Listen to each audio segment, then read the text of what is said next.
Bonsoir tout le monde.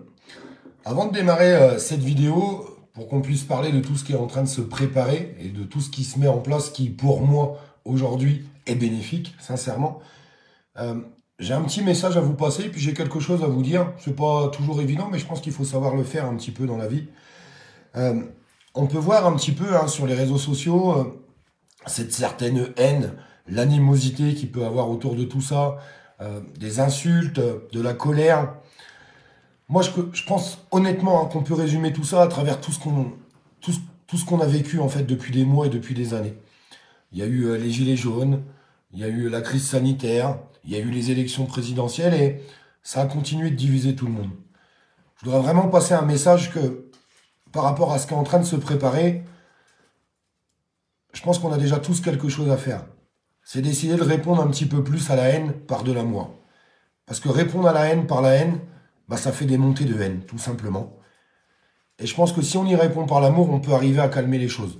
Et je pense que c'est important qu'on arrive à se rassembler dans cette lutte qui est en train de se préparer. On ne sait pas très bien jusqu'à quel niveau elle va monter, mais elle peut monter très très haut car la coupe est pleine. Elle est vraiment très très pleine aujourd'hui. Les gens n'en peuvent plus. Tout le monde est touché dans ce pays. Mais avant de vouloir engager une lutte, je pense qu'il faut qu'on arrive à s'apaiser entre nous. On fait tous des erreurs. J'en ai fait et je m'en excuse. Je tiens à m'excuser auprès de beaucoup de monde. J'ai répondu à la haine à certains moments donnés par la haine. Et je pense que c'est une vraie bêtise. Une vraie bêtise que j'ai fait. J'essaye de travailler aussi sur moi-même par rapport à tout ça et je pense qu'on doit tous le faire. On a tous nos différences, on sera toujours différents. Je disais dans une vidéo TikTok tout à l'heure, vous savez, la vie, elle est très courte. Moi, j'ai perdu mon père à l'âge de 18 ans et je peux vous assurer que la vie est très courte.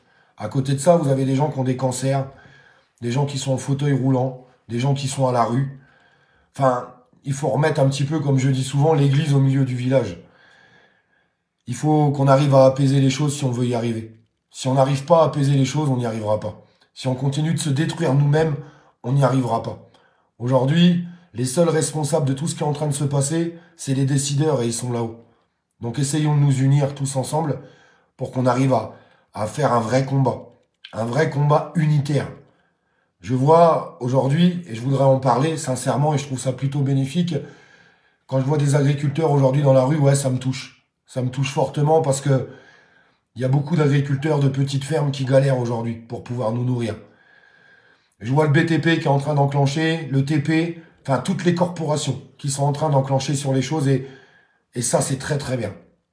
Jeudi, il y aura un démarrage des choses. Je le suis déjà exprimé, mais je vais le redire, c'est pas grave. Parce que c'est important d'avoir une transparence. Moi, je pourrais pas être présent jeudi, même si je suis présent à travers les réseaux, que j'essaye de concentrer les gens et de passer des messages clairs et que je continuerai de dénoncer les choses. Mais dès la semaine prochaine, je serai sur le terrain. J'avais des dispositions à prendre et je pouvais pas faire autrement. Sinon, je peux vous assurer que j'aurais fait autrement. Ça fait 4 ans que je suis dans la rue. Et j'ai pas envie que ça change. Ce que j'ai envie qu'il change, c'est ce qu'on a dénoncé. Le gouvernement n'écoutait plus les manifestations d'un point A à un point B. Aujourd'hui, il y a un mouvement de grève générale qui est en train de s'élancer dans le pays. Ça va coûter à tout le monde. Ça va être compliqué. Même des gens qui n'ont pas envie de participer à la grève seront certainement pris en otage. Il faut qu'ils se rappellent que les seuls responsables de tout ça, c'est le gouvernement. C'est les actions gouvernementales. C'est les décisions du gouvernement qui amènent aujourd'hui peut-être un état de chaos dans notre pays. On va en arriver là. Et si vous devez dire quelque chose à quelqu'un, ne vous en prenez pas aux citoyens qui essayent de défendre leur beefsteak, leur maison, leurs acquis, leurs enfants. Je pense qu'il faut plutôt féliciter les gens qui sortent. Vous savez, si nos anciens avaient dit ça sert à rien, on n'aurait pas tous les acquis qu'on a aujourd'hui. On n'aurait pas de congés payés. Aujourd'hui, retrouver cette unité et les yeux qui brillent dans les yeux de tout le monde, en sortant des corporations politiques, en sortant des étiquettes. On n'a pas besoin de tout ça. Moi, je veux que les gens ils sortent en tant que citoyens et qu'ils aillent défendre un petit peu leurs valeurs et leur pays et leurs acquis. Et ça devient intéressant.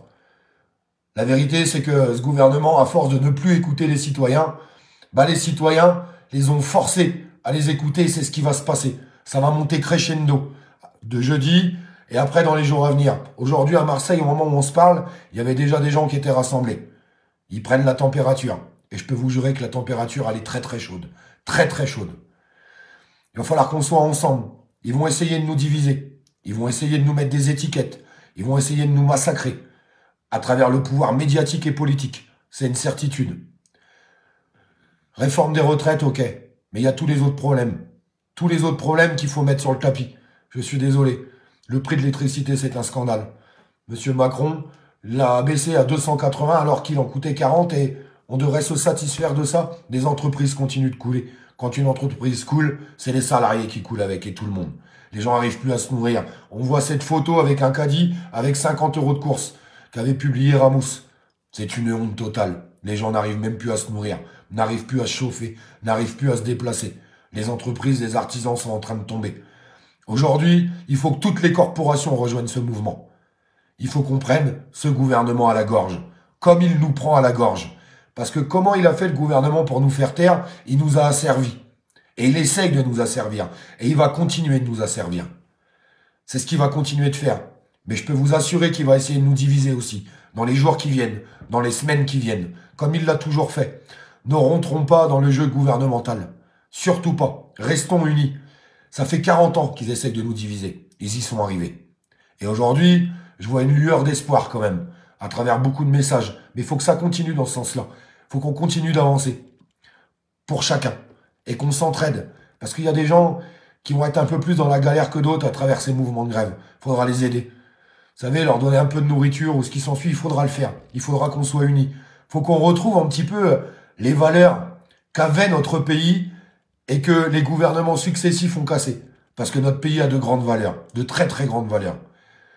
À nous de le faire correctement, intelligemment. Je tape souvent sur les représentants syndicaux, pas les syndiqués, les représentants syndicaux, parce que trop de fois, ils ont déçu tout le monde, en fait, à travers tout ce qui se passait. Je vous le disais, c'est pas que la réforme des retraites le problème aujourd'hui.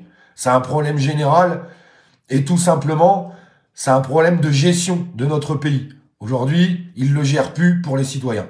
Ils le gèrent pour les autres, au nom de l'Europe et au nom de cette nouvel ordre mondial, en fait, qu'ils essayent de faire. Est-ce que, encore une fois de plus, on peut être l'exemple pour l'Europe, pour le monde? Est-ce qu'on peut être l'exemple de faire voir à tout le monde que quand on se donne les moyens, on peut arriver à du résultat?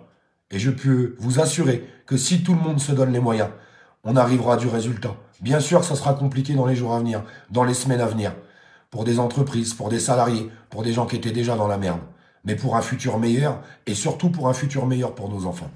Et je pense que ça, c'est important. Parce que quand on nous posera la question, qu'avez-vous fait? On pourra avoir la fierté de dire, on a essayé de faire les choses, on a essayé de changer les choses. Je dis pas qu'on va gagner, j'ai pas de boule de cristal. Mais je dis qu'on peut au moins essayer. Essayons tous ensemble. Essayons d'apaiser les choses. Ils ont essayé de nous diviser, de nous briser, de nous casser en deux. À nous de leur faire voir qu'on est plus fort que ça, qu'on est capable de se rassembler et d'être forts tous ensemble et d'avancer tous main dans la main. Toute corporation confondue, toute classe sociale confondue, toute origine confondue. À nous de leur faire voir qu'on est plus intelligent qu'eux et que cette fois-ci, on va rien lâcher. Je suis désolé de dire, c'est un peu violent. J'ai qu'une seule revendication. C'est d'évacuer le roi.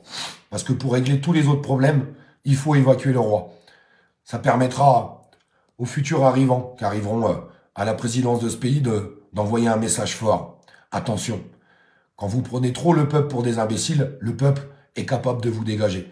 Les gens qui disent que c'est impossible, c'est pas vrai.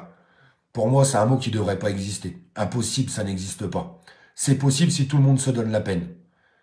À nous de nous donner la peine, même si ça va être compliqué. Il faut qu'on prenne tous sur nous, mais on peut le faire.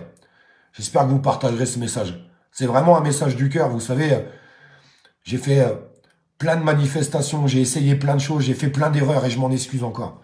Je m'excuse pour toutes les erreurs que j'ai pu faire et j'arrêterai de répondre à la haine par la haine, je vais répondre par la haine avec l'amour. Parce que je pense que c'est comme ça qu'on peut briser les choses. Vous savez, j'aurais très bien pu rester dans mon appartement à Cagnes-sur-Mer, mon appartement de fonction, je payais pas de loyer, pas d'eau, pas d'électricité. J'avais un super taf. J'aurais pu me dire je m'en fous, je pense qu'à moi. C'est pas ce que j'ai fait. Et c'est pas ce que beaucoup de monde ont fait. Je suis pas en train de me plaindre. Hein. Je suis juste en train de dire qu'il y a plein de gens qui ont fait les choses. Soyons encore plus demain. Encore plus après-demain. Continuons comme ça. Et lançons un message clair à ce gouvernement. Qu'on veut plus d'eux. On veut plus d'eux parce qu'ils nous demandent jamais notre avis. Absolument jamais. Et aujourd'hui, des gens sont en train de mourir, des entreprises sont en train de mourir. Il va falloir casser ces guerres de clivage avec des entreprises qui gagnent un petit peu d'argent. Heureusement qu'on a encore des entreprises qui gagnent de l'argent. Ça permet de le redonner à des salariés. Bien sûr qu'il y a des multimilliardaires qui sont très égoïstes et il n'y a pas de répartition des richesses et je continuerai à taper sur ces gens-là. Mais il y a des gens qui gagnent de l'argent et qui font du bien commun et ça, faut pas l'oublier.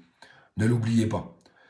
On s'en va dans quelque chose de grand, dans quelque chose de fort si on se donne les moyens.